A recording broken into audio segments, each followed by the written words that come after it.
Olá, queridos alunos, tudo bem? Sou a professora Neves, sou a professora de Química do Noturno e também das turmas do EJA. E hoje nós vamos ter a nossa primeira aula da T8, que é uma aula de revisão de Química dos conteúdos abordados lá na T7. Vamos ver se você lembra aí um pouquinho. Vamos lá. Então, a primeira pergunta é o que a gente estuda em Química mesmo? Isso é importante a gente estar bem salientado. E o que está escrito ali? A química, ela estuda a matéria e as suas propriedades. Então, esse é o principal foco da química, estudar a matéria e as propriedades dessa matéria, as composições e as transformações que essa matéria pode sofrer. Ou seja, ela vai estudar as modificações e as características dos elementos químicos da natureza. A gente tem alguns exemplos aqui. A gente vê um fósforo pegando fogo. Então, a combustão, ela é uma transformação química. Através de uma reação química, a gente consegue comprovar isso. A gente consegue ver o ferro sendo enferrujado, a gente vê a mudança da coloração, então isso é uma transformação química. A gente também vê o nosso bolo fabricado lá na nossa casa, a gente consegue ver que se a gente simplesmente misturar farinha, ovos, azeite, leite, açúcar, a gente consegue, com o fermento, né, a gente consegue e colocar isso no forno, nós vamos ter uma transformação química. Então, essa é a preocupação da química. Estudar toda essa composição dessa matéria e a transformação que ela pode sofrer, ou ao longo dos anos, ou simplesmente com uma ação mecânica que a gente coloca, né, uma ação intrínseca em cima dela, e aí sofre essa transformação. Vamos relembrar, então, o que é matéria. Matéria, ela ocupa um lugar no universo possuindo massa e volume. Aqui eu trouxe um exemplo para vocês de uma pequena árvore. Disso aqui a gente pode tirar um pequeno pedaço, uma pequena porção, que a gente chama de corpo. Então, o corpo, na verdade, é uma porção limitada da matéria. E dessa porção, a gente pode fazer um objeto, que é um corpo que a gente tem uma utilidade. E é isso que muitas vezes a gente recebe na nossa casa, né? A gente recebe um pote plástico, um pote de vidro, uma embalagem plástica, nós recebemos nossos calçados, claro, nós compramos, né? Isso com certeza, não recebemos, nós compramos. Mas o que não é considerado matéria? Dentro da química, das palavrinhas ali, dos conceitos químicos, o que não é considerado matéria? Energia. Quando você ouvir a palavra energia, ela não é considerada matéria, porque ela não possui massa ou volume, ou seja, então ela não ocupa um lugar no espaço. Então, para ser considerado matéria, precisa ocupar um lugar no espaço, precisa ocupar um lugar no universo.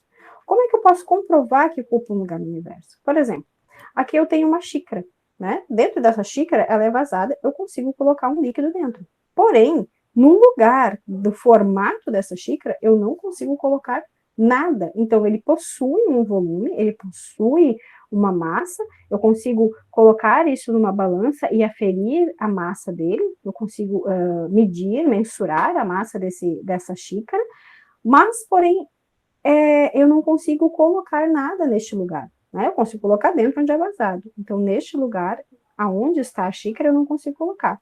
E é por isso que é considerado matéria. E do que essa matéria é formada? Essa matéria química, ela é formada por substâncias químicas. E a gente aprendeu que essas substâncias químicas, elas ligam-se entre si, formando o quê? Funções orgânicas e inorgânicas. Lá na química do primeiro ano, a gente aprende apenas as funções inorgânicas, que são os sais, os ácidos, as bases, os óxidos. E todos esses são o quê? Compostos, substâncias orgânicas. E eles são divididos em funções orgânicas porque são conjuntos que apresentam propriedades semelhantes, propriedades iguais. Por exemplo, os ácidos, a gente consegue visualizar que, através do pH, né, que ele tem um pH abaixo de 7, que ele é azedo. A grande maioria dos ácidos são azedos. A grande não, todos os ácidos são azedos, né? O que mais que eles podem trazer os ácidos de características específicas, né? Eles podem ser corrosivos. Então, essas são apenas algumas características dessa substância química, dessa função química inorgânica. E aí, por isso que elas são divididas, né? Elas são agrupadas nessas funções químicas, porque elas possuem o quê? Propriedades químicas semelhantes. Então, nunca esqueça disso. Substâncias químicas formam ligações químicas, essas ligações químicas formam as funções químicas, que são divididas em orgânicas e inorgânicas, e essas funções, elas possuem o quê? Propriedades semelhantes. Perdão, gente.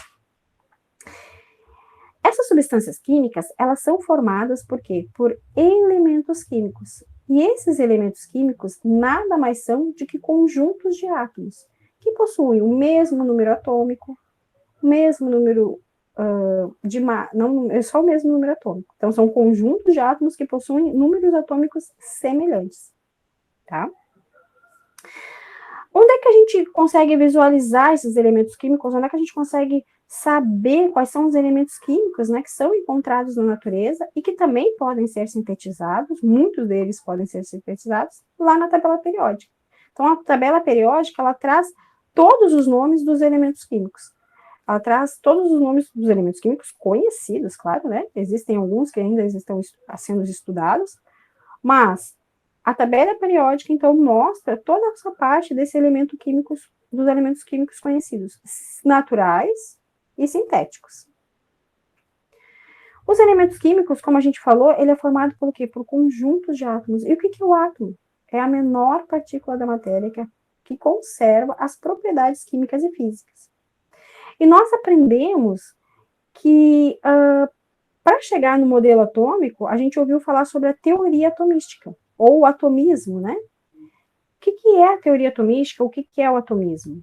Para chegar nesse modelo atômico atual, precisou muita pesquisa, muito estudo.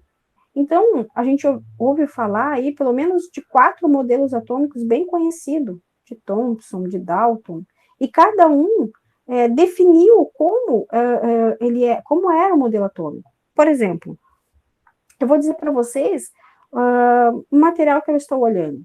Ele é reto, ele tem tampa, ele tem uma carga dentro, e isso é E aí vocês podem me desenhar um modelo daquilo que eu estou falando, né? No que eu estou falando é uma caneta. Então, a caneta, ela tem uma tampa, ela é feita com um material plástico, ela tem uma carga dentro. Então, através desse modelo, dessas características que eu dei para vocês, vocês podem desenhar e formar um modelo. E assim que foi constituído os modelos atômicos, através de pesquisas, através de estudos para comprovar até o modelo atômico atual.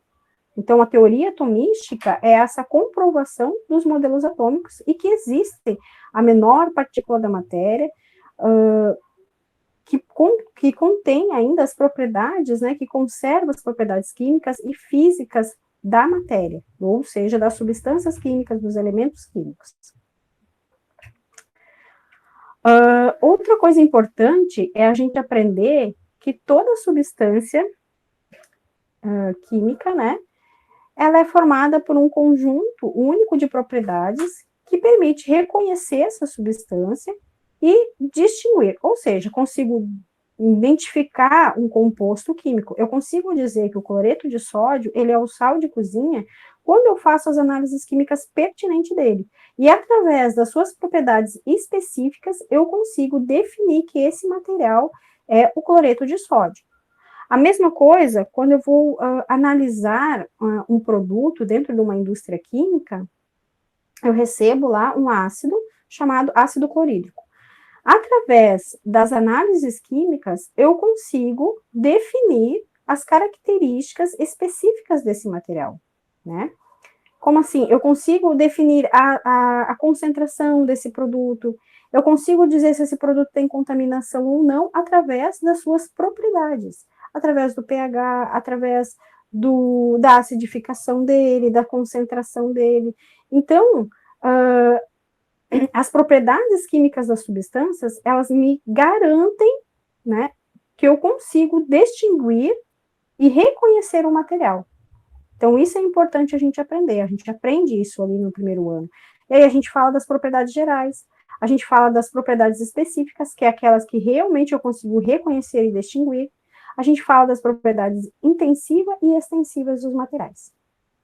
Essa foi a nossa pequena aula de hoje, uma pequena revisão sobre matéria, sobre substância química, funções inorgânicas, um um pequeno contexto aí para vocês relembrarem dos conteúdos abordados e estudados no ano de 2020. Espero ter ajudado vocês e vamos nos falando aí ao longo do semestre e juntos formaremos uma parceria, né, para que esse ano de 2021 seja um ano produtivo de estudo e que possamos confiar aí que vamos vencer mais um ano atípico.